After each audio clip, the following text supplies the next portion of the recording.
Alors, Israël et la nation, vaste sujet, mais il faut, comme d'accord, nous on essaie de le faire, c'est notre méthode, d'essayer de voir, d'analyser le problème à la racine. Or, il faut bien comprendre une chose, que quand Dieu a créé le monde, il a créé avec des lettres. Avec quelles lettres il a créé le monde, d'ici-bas? Aleph. Non. Non, hey. Hey. Le monde d'en haut, avec quelle lettre? Yud. Yud. C'est la Gemara, c'est pas la Kabbalah, enfin c'est la Kabbalah, mais le Talmud nous dit cela. Et dans la lettre E, si on fait bien attention, vous avez un Dalet et un Yud. Comme ça, quand on écrit un He, quand on écrit les halachot Sefer Torah, vous regardez le He, c'est un Dalet, mamash un Dalet, et un Yud, mamash un Yud. Comme ça qu'on écrit un He. Donc le He est une lettre composée.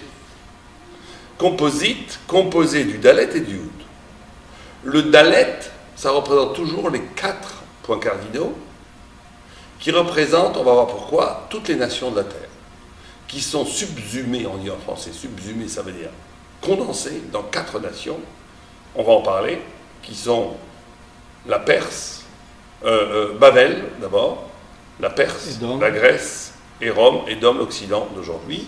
On va voir pourquoi Ishmaël n'est pas dedans. Il est de façon allusive avec trois tagim. Mais en tous les cas, dans le Dalet et le Yud, c'est Am Israël. Le Yud, c'est Am Israël. Alors, ce qu'il faut bien comprendre, et on va essayer de comprendre cela, c'est que dans l'histoire du peuple juif, il va y avoir une confrontation et aussi un lien, puisque le Yud est séparé des 4, du Dalet.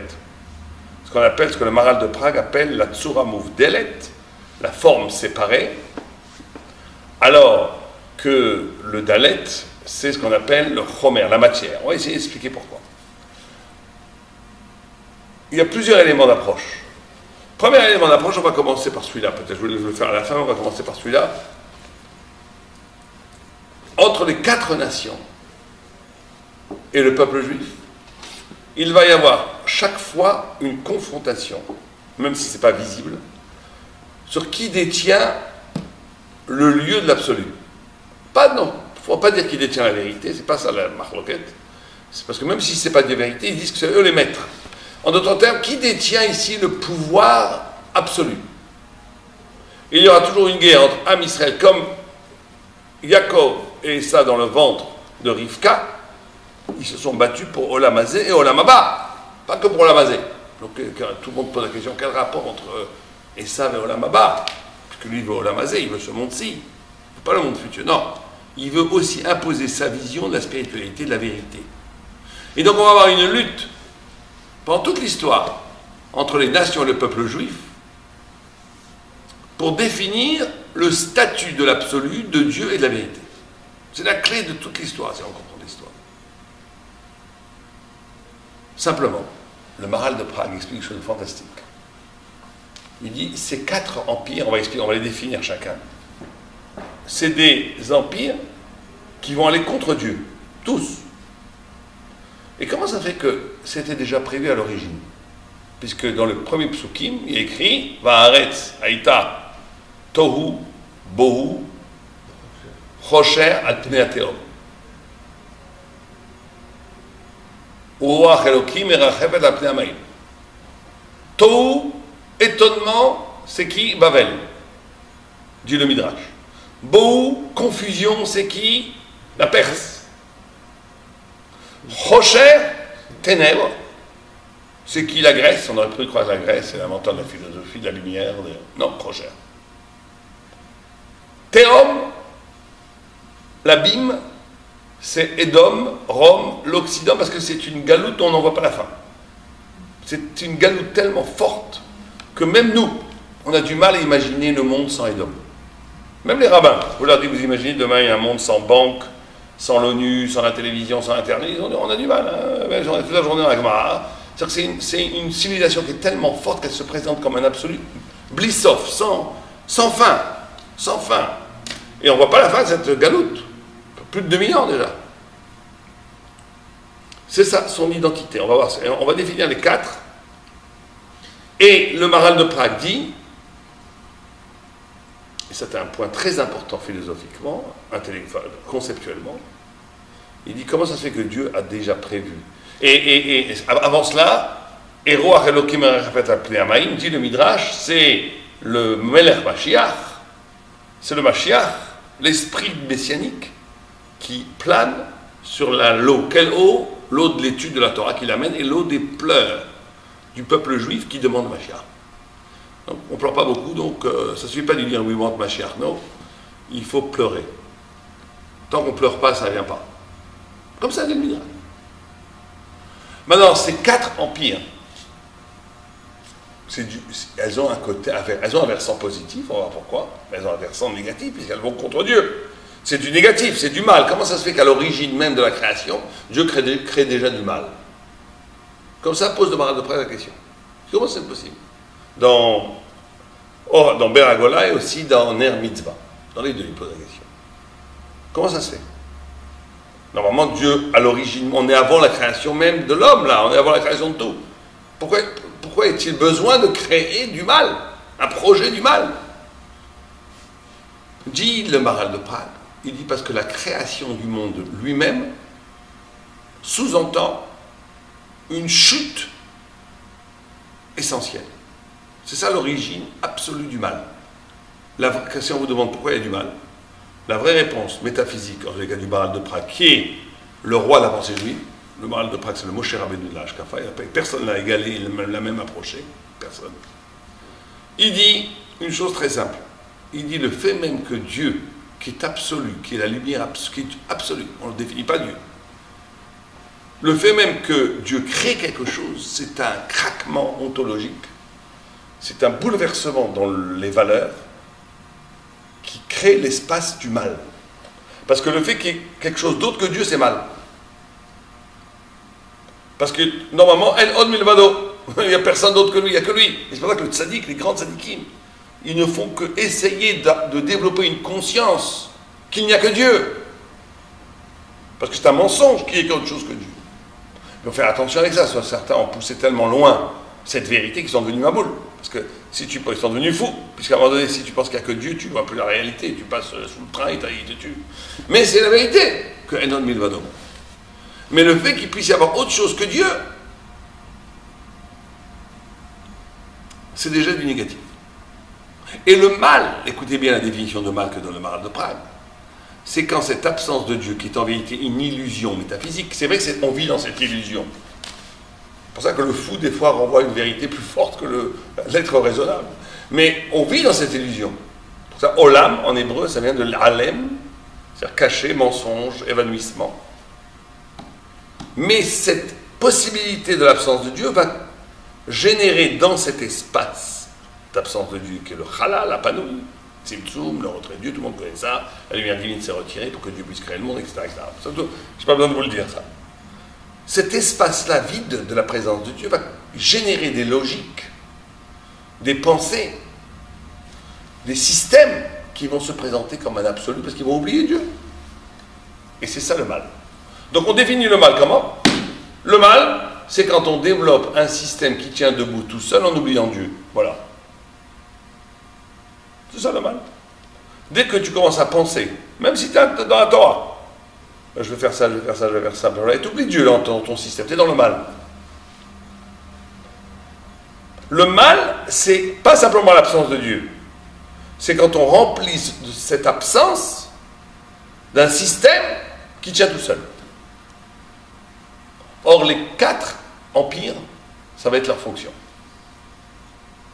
Et aujourd'hui, plus que jamais, l'empire édomique fait tout pour gommer la présence de Dieu. Tout. Au point, je ne sais pas ici en Canada, peut-être moins au Canada, mais en France, quand vous lisez les journaux, celui qui parle de Dieu, c'est un simplet. Dans les journaux, celui qui ose évoquer Dieu, on le prend pour un arriéré. Allez, ça suffit. Ça, c'est dingue. Aujourd'hui, on ne peut plus parler de Dieu sans faire passer pour un intégriste, ou un arriéré, ou un allumé. C'est incroyable. C'est qu'ils ont réussi à créer un système de pensée qui neutralise le fait même d'exprimer le non-Dieu de Dieu. Une fois, moi, j'étais dans un colloque entre Torah et science. Il disait, hein, et j'avais un gars à côté de moi, un monsieur, ben, je vais pas dire, qui est pourtant religieux, hein, avec une barbe, hein, une kippa. Et il commençait à dire en public, vous savez, moi je ne suis pas créationniste. Je lui donne un coup comme ça, je lui dis, mais t'as pas honte. Parce que ça fait mal quand vous êtes scientifique de dire, c'est que le gars, il fait le kidouche, il a la barbe, il est professeur de la Sorbonne. Et il ne peut pas dire qu'il est créationniste, parce qu'il se fait griller sociologiquement dans les universités. Professionnellement.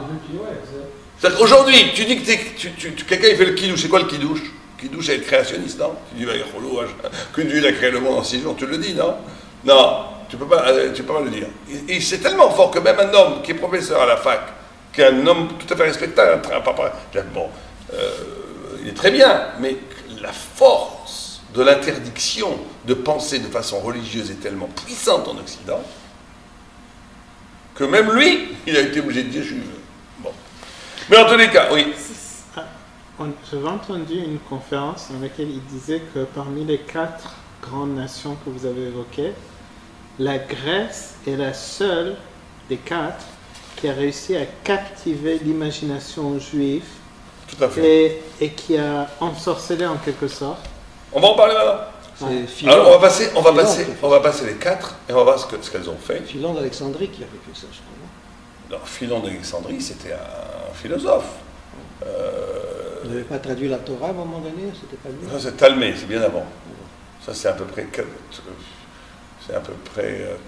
3-4 siècles avant l'ère vulgaire. C'est Alexandrie, effectivement. Ça, c'est les sages d'Israël qui ont traduit la Torah. C'est pour ça qu'on l'appelle la Septante. La Septante, c'est 70. Le roi Talmaï, il a pris 70 sages, il les a mis dans 70 chambres séparées pour qu'ils ne puissent pas communiquer et tricher. Ils ont fait une traduction de la Torah en grec, en faisant volontairement une vingtaine de fautes, parce qu'ils savaient qu'en ne les faisant pas, les non-juifs interpréteraient négativement la Torah. Ils n'ont pas écrit Bereshit bara Elohim, au début créa Dieu la terre. Ils ont écrit Dieu créa au début, parce que sinon, avec l'esprit paganiste de l'époque, ils ont écrit que Bereshit, Dieu ne peut même pas dire. Bereshit bara Elohim, vous vous rendez compte?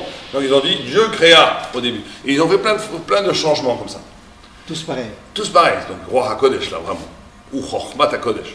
Mais en tous les cas, alors on commence, ces 4 empires vont être 4 empires qui vont essayer de mobiliser, de s'accaparer l'absolu.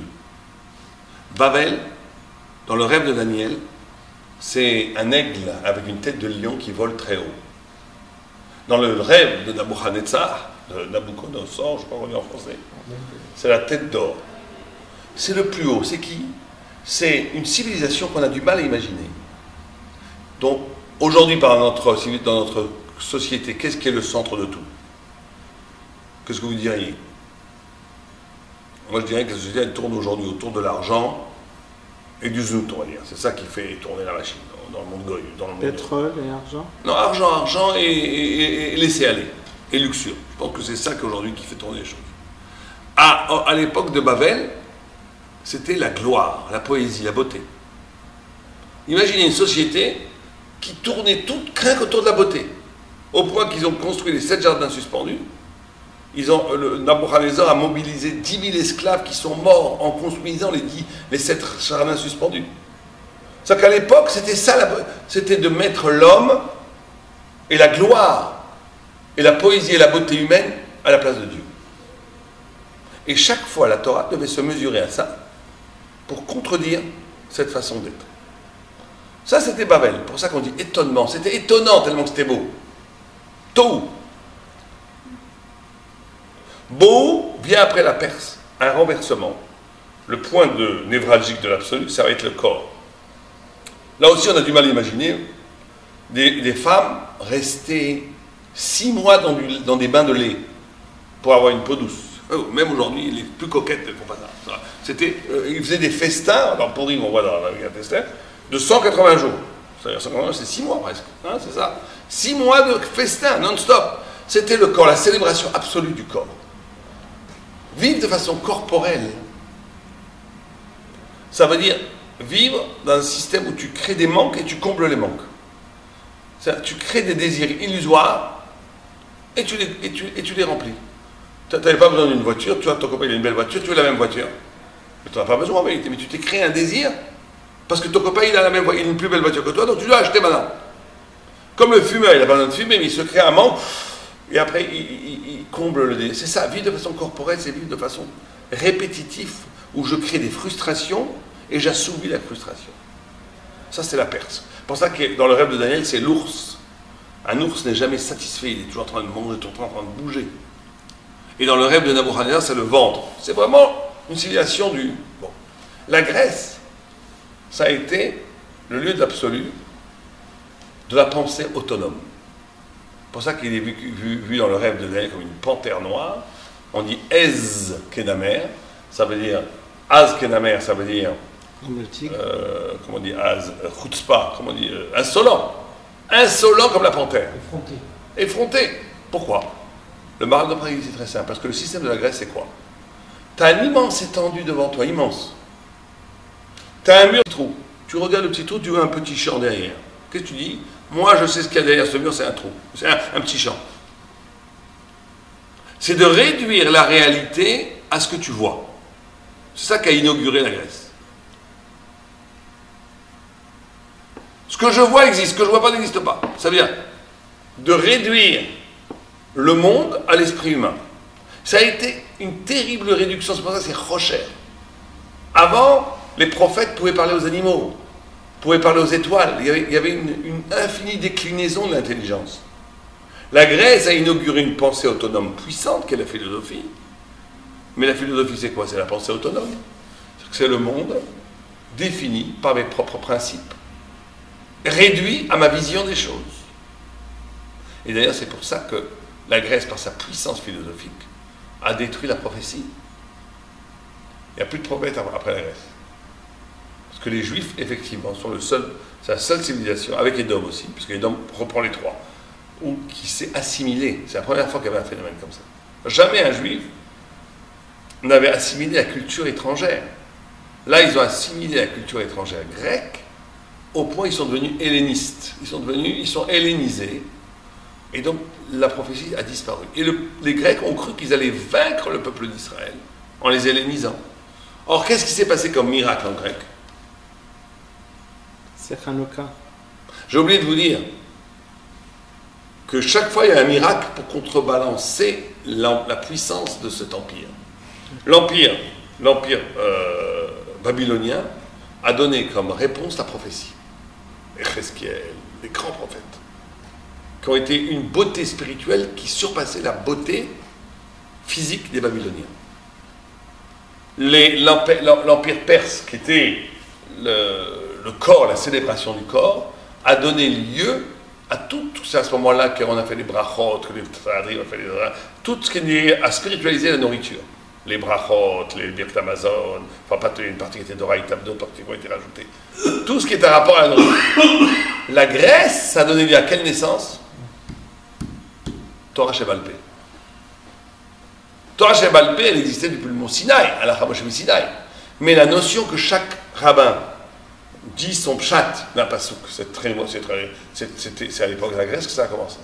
Parce que comme les Grecs, ils ont réduit l'accès à la vérité par la subjectivité, par comment tu comprends les choses, ils ont cru nous tuer. Or, le miracle extraordinaire, plus que le miracle de Hanouka des bougies, c'est que le juif, en étant réduit à lui-même, découvre au fond de lui-même Dieu lui-même. Quand Rabbi Akiva, avec sa neshama, il interprète les psukim, quand Hillel, Shama, ils interprètent les psukim, c'est pas la subjectivité philosophique, c'est qu'ils trouvent au cœur d'eux-mêmes Dieu. Et ça, c'était le miracle extraordinaire de Hanouka. C'est que le juif, il n'est pas réductible à l'humain. Il en a essayé d'en faire un grec, on lui a coupé les ailes de la prophétie, on l'a fait penser à partir de lui-même, il s'est retrouvé seul devant les psukim, mais comme au fond de lui, il est Neshama qui est Tselem Elohim, le reflet de Dieu, dans l'introspection de la réflexion par rapport aux versets de la Torah pour les interpréter, les Tanaïm, ils ont découvert la Torah elle-même.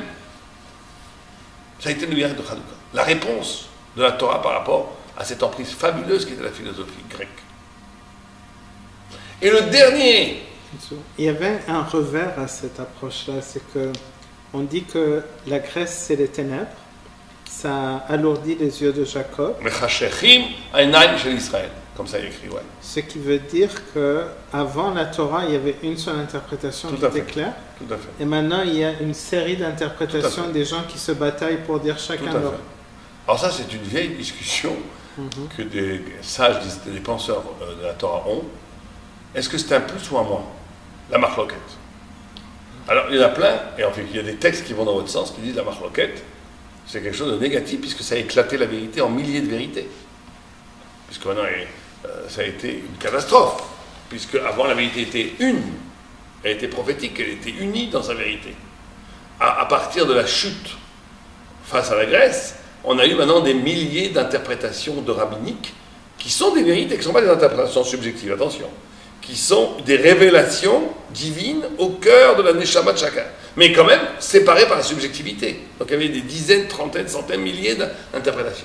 Donc en vérité, il y a deux facettes à la chose. C'est qu'il y a une perte de l'unité primordiale, mais il y a en même temps un rajout extraordinaire de Torah. Donc il y a les deux facettes.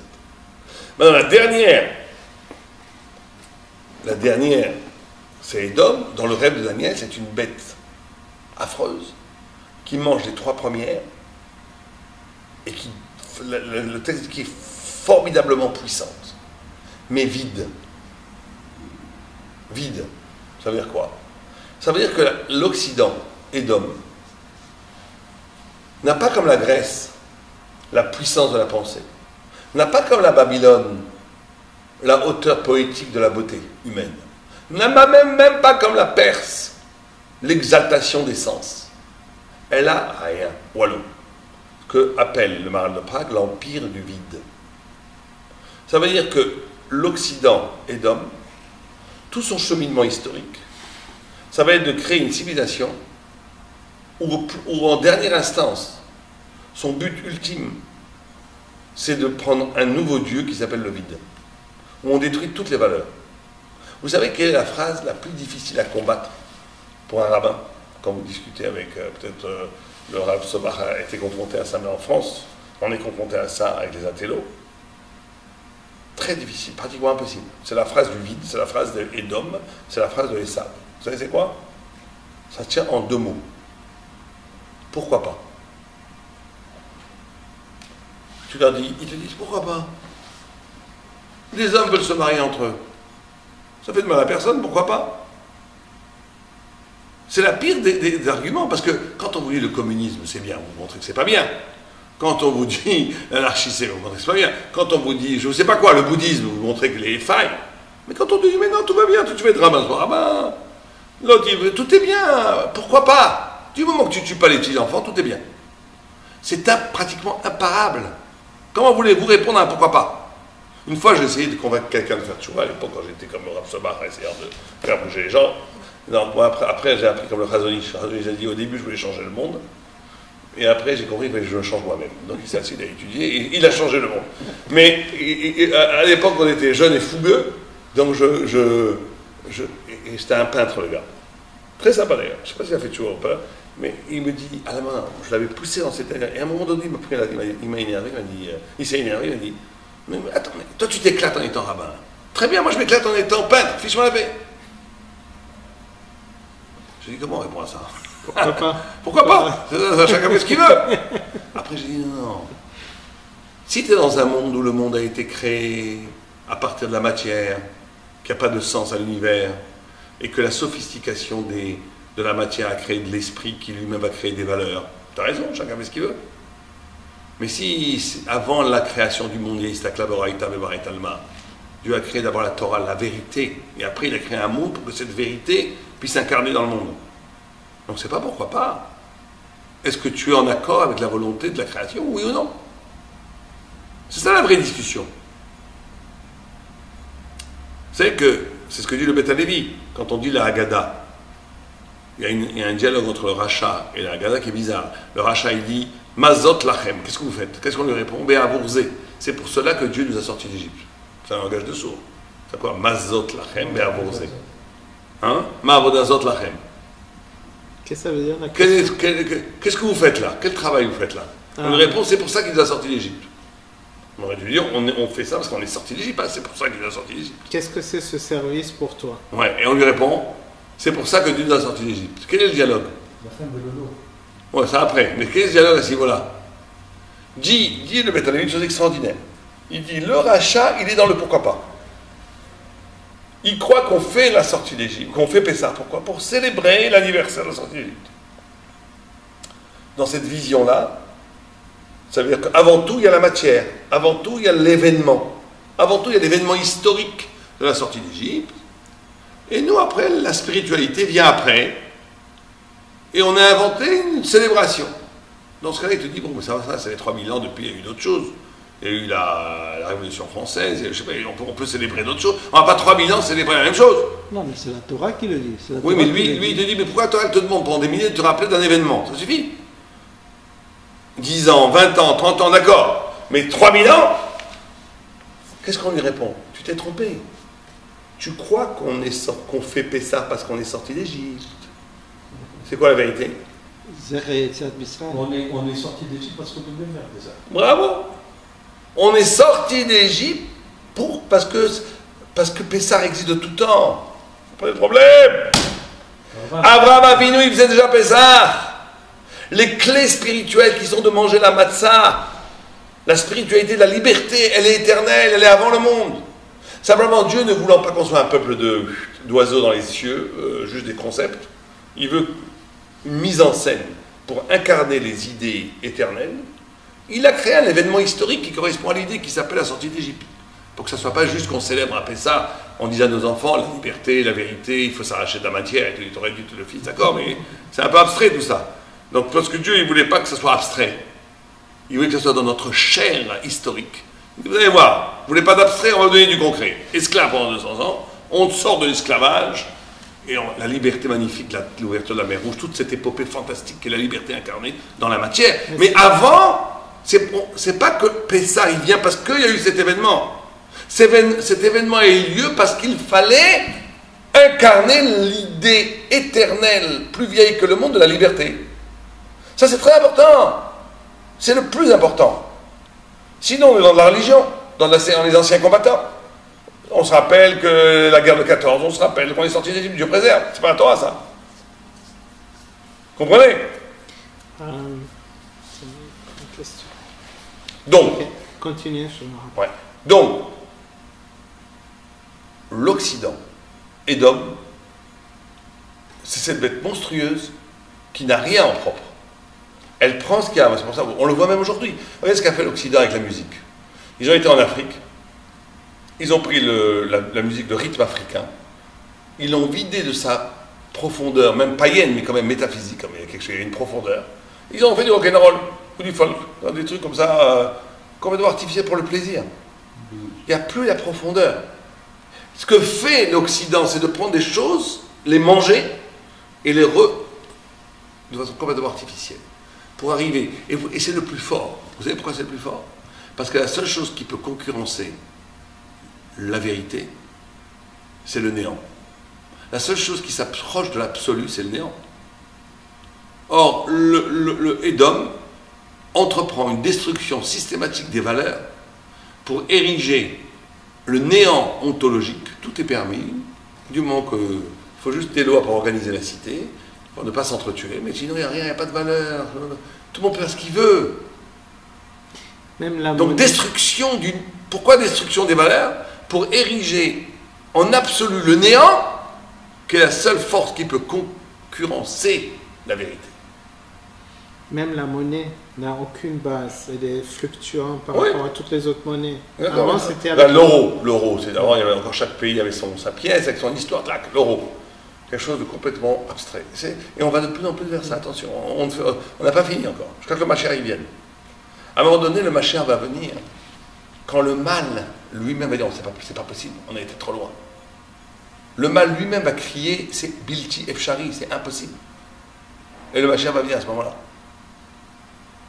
Mais il faut bien comprendre que ces 4 types de nations, ils se retrouvent dans l'Occident. Aujourd'hui, vous avez, de façon atténuée, Babel, Perse, Grèce et Édom. Et ça va générer, et là je vous fournis un secret, je ne sais pas si vous avez ce genre de problème au Canada, sûrement aussi, 4 types différents d'antisémitisme. C'est-à-dire que tout le monde dit qu'il y a antisémitisme, il n'y en a qu'un, il n'y en a pas qu'un. C'est pour ça qu'il y a des gens qui sont antisémites. Vous dites, moi je ne suis pas du tout antisémite. Et ils ont raison. Ils ne sont pas antisémites du type perse. Mais ils sont antisémites du type babylonien. Certains vous disent, moi je ne suis pas antisémite. Vous avez raison.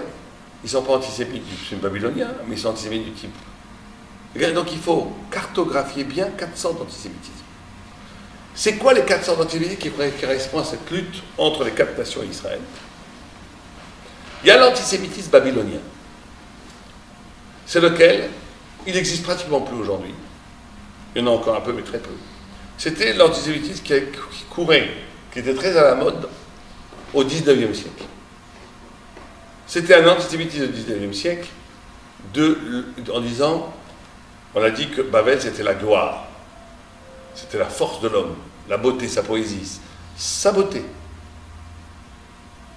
Quand il y avait un nationalisme fort, quand il y avait une culture forte, quand la France était encore la France, quand l'Angleterre était encore l'Angleterre, quand l'Allemagne était encore l'Allemagne, c'est-à-dire qu'il y avait vraiment une culture spécifique de chaque nation.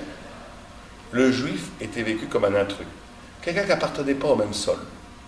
Comme disait Drummond, il disait, et je ne me rappelle plus quel passouk il avait convoqué, quel passouk, quel poème de Vigny, genre la terre de France, dans ses labours, je ne sais plus quoi. Il a dit, un juif ne pourra jamais comprendre ces versets. La terre de France, il est cosmopolite, il est universel, il n'est pas lié à la gloire de la nation. Ça, c'était un antisémitisme très classique au XIXe siècle, où on ne voulait pas nous tuer du tout, pas violent, pas très dangereux cet antisémitisme, mais c'était du genre, il peut exister encore aujourd'hui, tu n'es pas de chez nous, tu ne fais pas partie de la gloire humaine de chez nous, tu ne fais pas partie de la gloire de la France. L'affaire Dreyfus. L'affaire Dreyfus, par exemple. Quoiqu'il y avait du perse aussi, on va voir. Le plus virulent, c'était l'antisémitisme perse. Parce que lui, c'est les nazis. Lui, c'est le corps. C'est un corps, quand il est frustré, il est violent. C'est tout l'antisémitisme qui se nourrit du fait qu'il a l'impression que le juif lui prend quelque chose. Lui prend ses femmes, lui prend son argent, lui prend sa place, lui prend son cabote, pas savoir quoi. Donc il y a toute une mécanisme psychologique, psychique, où le juif est vécu comme quelqu'un qui lui prend quelque chose. Ça, c'est l'antisémitisme perse. Très dangereux, parce qu'il est violent, il est meurtrier. C'est les nazis, par exemple. Et qu'est-ce qu'il y a à voir avec le perfectionnement? Les nazis voulaient l'homme parfait, blond, etc. Non, le nazi ne voulait pas l'homme parfait, il voulait l'homme retour à la nature, au corps, justement. Une abolition de la mainmise de l'esprit. Il voulait un retour à la puissance. Le nazisme était une philosophie biologique.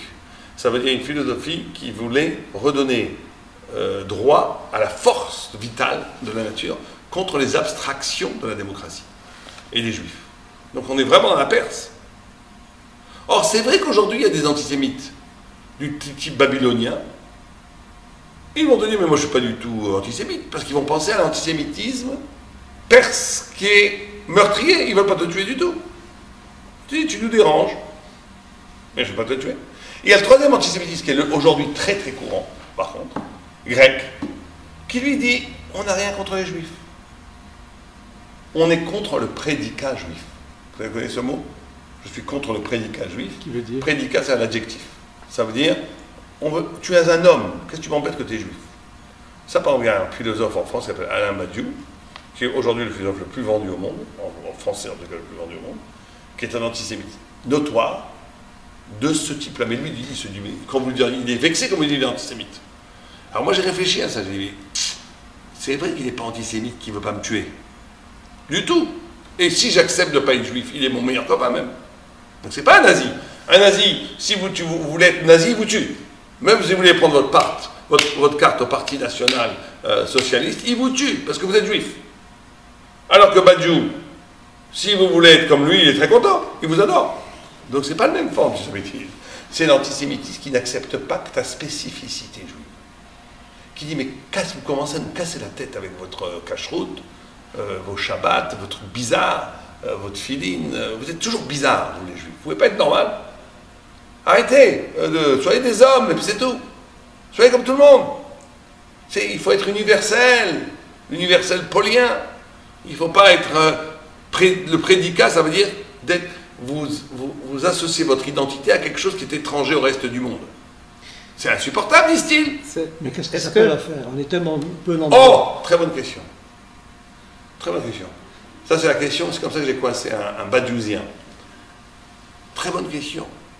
Il dit, on est contre le prédicat. Je leur ai posé la question, je lui ai dit, mais comment ça se fait? D'accord. Alors, imaginons que tu as raison, que tu es un bon garçon, que tout le monde soit les mêmes, tu veux que tout le monde soit gentil. Comment ça se fait que ça ne te dérange pas que les Auvergnats soient Auvergnats et que les Bretons soient Bretons?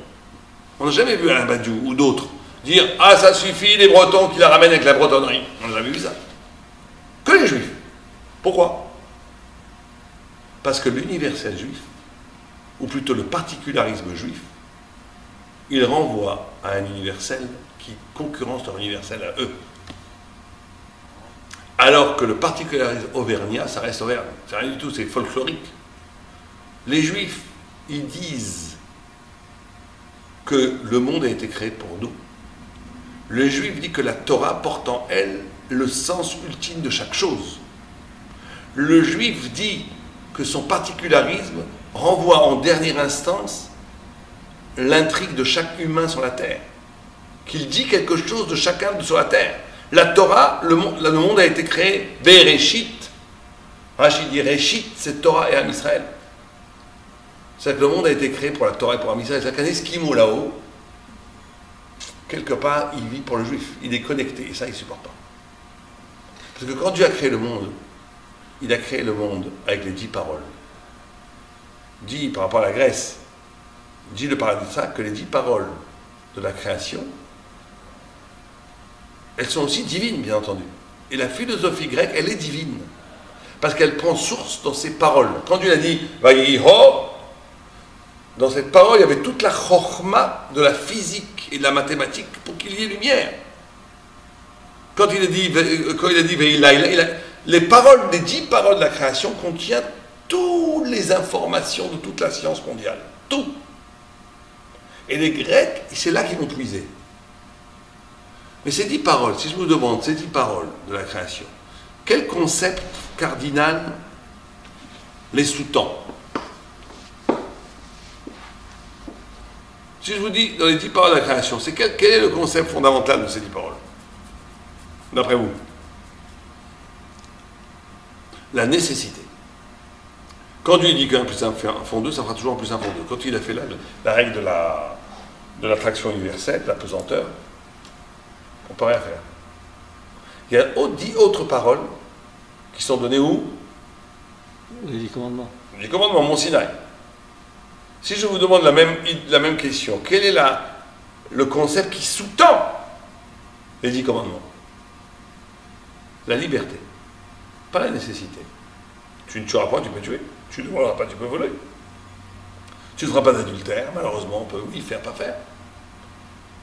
Jusqu'à là, tout va bien, il y a 2 systèmes. La Grèce, les Goïs, la pensée grecque, elle vit selon la nécessité. C'est pour ça que vous savez que le Ramban compare la mort de Socrate et de Moïse. Il dit, c'est très bizarre, Socrate était condamné à mort, on a soudoyé les gardiens. Vous connaissez l'apologie de Socrate écrit par Platon, c'est un livre, d'abord on raconte sa mort. On lui a dit, tu peux te sauver, il dit, je ne me sauve pas. Mais pourquoi? Il dit, parce qu'il ne s'est pas prouvé qu'il vaut mieux vivre que mourir. C'est mieux de mourir ou de vivre? D'après vous? Selon la Torah, il faut vivre. Pas la Torah, je parle sans Torah. Vivre. Sans Torah. Non, Socrate, il a très bien pensé à la chose, il te dit non. El Haraya, Chevalta Seadif. Il te dit, d'où tu sais que c'est mieux de vivre? C'est mieux de mourir. Alors tu veux que je me sauve comme un lapin? Je ne suis pas un animal, je suis un philosophe. Et il est mort. Pourquoi? Parce qu'il a dit, c'est pas philosophiquement prouvé que c'est mieux de vivre que de mourir. Moïse, quand l'heure est arrivée, alors qu'il a vécu 120 ans, qu'il a reçu la Torah sur le mont Sinaï, qu'il a libéré le peuple juif d'Égypte, qui sait qu'il allait au Lamabal, il n'a pas besoin de la Emouna, il a parlé avec Dieu. Et il dit 515 prières, Vaïtranan, pour vivre, pour entrer en Israël. Alors Nachmani il dit, est-ce possible que la mort de Socrate elle soit plus classe, comme ça détachée comme Moïse? Il dit non. Il dit une chose très intéressante. Il dit, ces 2 hommes, l'Avdil, Ben Tam et Taor, ils avaient quand même un petit point commun.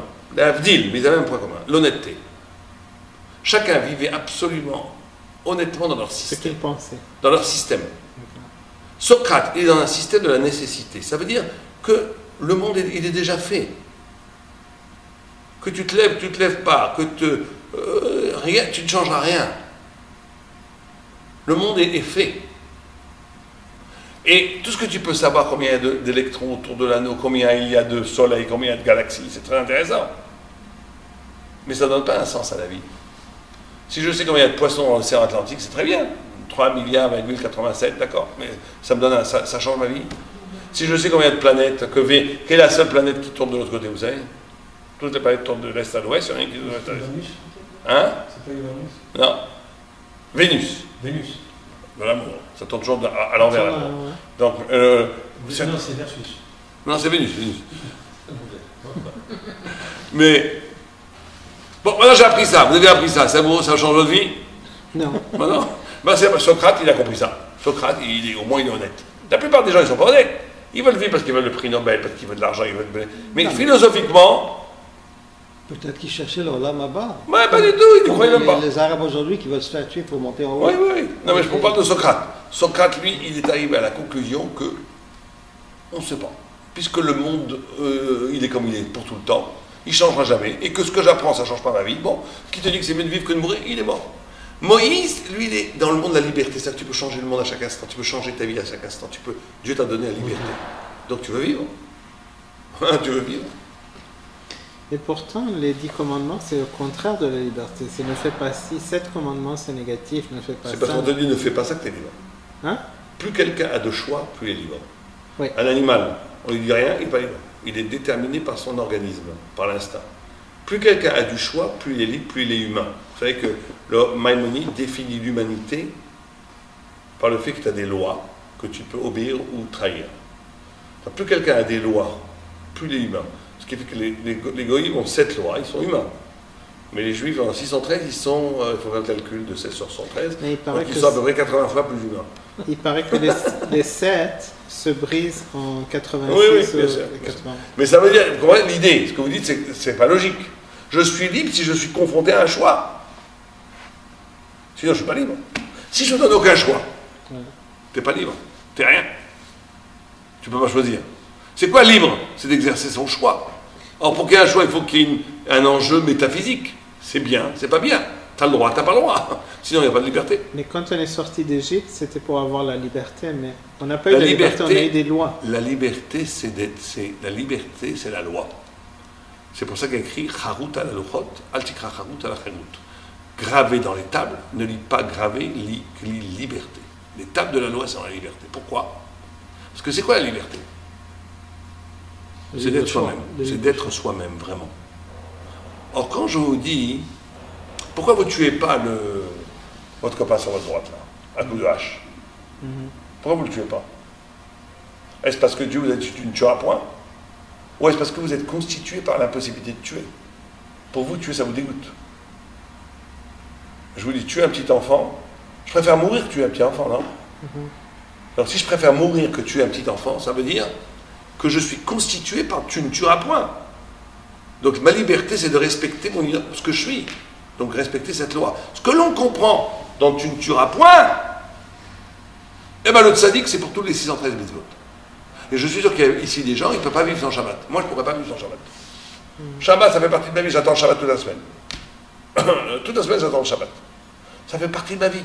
Ça fait partie plus que de ma vie, de mon essence.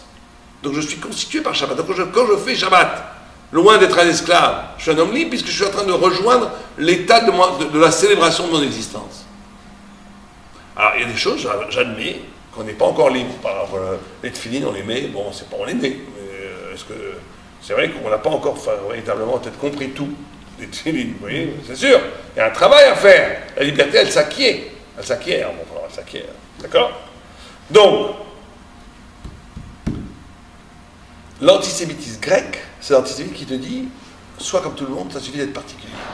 Mais pourquoi est-ce qu'il supporte le particularisme auvergnat ou canadien, Montréal, québécois? Et il ne supporte pas le particularisme juif parce que le parti québécois, c'est du folklore, sans vouloir avec ces personnes. C'est du folklore d'ici, très bien. Ça met en danger personne. Alors que le particularisme juif, il met en danger l'universel grec. Ça, c'est l'antisémitisme grec. Alors, c'est vrai que ces gens-là, comme on les traitait d'antisémites, ils ne comprennent pas. Parce qu'eux, ils ont dans l'image, quel antisémitisme? Perse. Aujourd'hui, quand vous parlez, vous demandez aux gens quel antisémitisme existe, ils vous disent quoi? Ils vous disent perse. Tout le monde croit qu'il n'y a qu'une sorte d'antisémitisme, c'est les nazis. C'est pas vrai. Les nazis, c'est l'antisémitisme perse. C'est le plus violent, on est d'accord. C'est le plus affreux, on est d'accord. Le plus meurtrier, le plus sanguinaire, on est d'accord. Mais il y a d'autres formes d'antisémitisme. Un petit commentaire. On était allé avec un ami à un discours de Kotler et il disait, il prouvait dans son discours que la nation d'Israël est traitée différemment de toutes les nations du monde. Ah oui, c'est certain. Et c'est un double standard qui est inacceptable du point de vue légal, etc., etc. Alors quand on est sorti avec mon ami non-juif de la conférence, j'ai dit, oui, c'est très bon son discours, mais en fait c'est normal qu'Israël soit traité différemment. Il faut qu'il soit traité différemment parce qu'ils ont un standard plus haut moral à respecter. Et il était très fâché contre moi. Il a dit, comment tu peux dire une chose pareille? J'ai dit, non, j'ai dit, je suis d'accord avec lui, mais pas pour des raisons d'haïr d'Israël, pas pour haïr Israël, mais parce qu'ils doivent respecter des standards moraux plus hauts. Bon, oui, et il était très fâché. Ça non, vous avez raison. Et ça, c'est le truc grec, non? C'est pas l'idée grecque? Exactement. C'est dire, on n'est pas comme les autres peuples, on n'est pas comme les autres peuples, et c'est ça la racine d'antisémitisme. Maintenant, juste deux ou trois choses de conclure. On a parlé de cet universel. Le particularisme juif, c'est le vrai universel. C'est ça que les gens ont du mal à comprendre. Quand le peuple d'Israël dans le désert combattait des nations idolâtres, il les combattait au nom d'un Dieu unique, créateur de l'ensemble de l'univers. Donc ils combattaient leur idolâtrie qui était des particularismes. C'est quand même extraordinaire que le peuple le plus singulier de la terre, qui sommes nous, c'est nous qui avons amené au monde l'universel. Parce que l'idolâtrie, c'était quoi? Le paganisme. C'est que chacun adorait le Dieu de son milieu naturel. Les Iroquois, ils étaient ici, c'était le Mont-Royal. En France, c'était les forêts. Là où tu étais, tu avais ton Dieu. Donc l'humanité était parcelée. Singulière. Est venu le peuple juif, a révélé au monde la révélation qui a changé, bouleversé toute l'histoire de l'humanité. Et ça aussi, c'est tout à fait extraordinaire dans la relation des nations d'Israël. Comment le peuple qui a le plus changé l'humanité. C'est-à-dire que, sans vouloir vexer les Chinois, ils sont 1 milliard de personnes. Vous enlevez les Chinois de l'histoire du monde, ça n'a pas grand changement. Il y aura quoi? Il n'y aurait pas de crème glacée. Il n'y aurait pas de spaghettis. Ils ont inventé la crème glacée. Ils ont la crème glacée, les spaghettis, le papier, on l'aurait trouvé quand même. Ça n'aurait pas été... Les spaghettis, peut-être, c'est grave. Moi, j'adore les spaghettis, mais... si, les spaghettis, c'est bon. Il n'y avait pas, c'est Marco Polo. C'est Marco Polo qui a apporté les spaghettis de Chine. Ah, bah voilà. J'ai appris quelque chose. Voilà, vous avez appris quelque chose. À part tout ce que j'ai appris. Mais c'est pas, ils n'ont pas bouleversé l'univers. Pourtant, nous, on est 13 millions. Misken, le juif du sentier, le juif tunisien avec le petit ventre, le juif marocain, tout, et on a changé le monde. Mais on a changé le monde. T'enlèves le judaïsme de l'histoire de l'humanité. Il n'y a plus de judaïsme, déjà, bon. Les juifs, en moi, c'est quand même un gros manque. Mais on dirait que c'est pas trop grave, mais il n'y a plus de chrétiens. C'est 1 milliard de personnes. Il n'y a plus d'islam. Ça aurait été peut-être pas mal, mais il n'y a plus d'islam. Il n'y a plus de Freud, il n'y a plus de Marx, il n'y a plus rien. Toute l'humanité est changée. Et pourtant, on est le peuple le plus méconnu. Ça, tout le temps, je dis ça au goïm. Déjà, je dis, comment tu expliques que toi, sans moi, tu n'existerais pas? Je les énerve, là.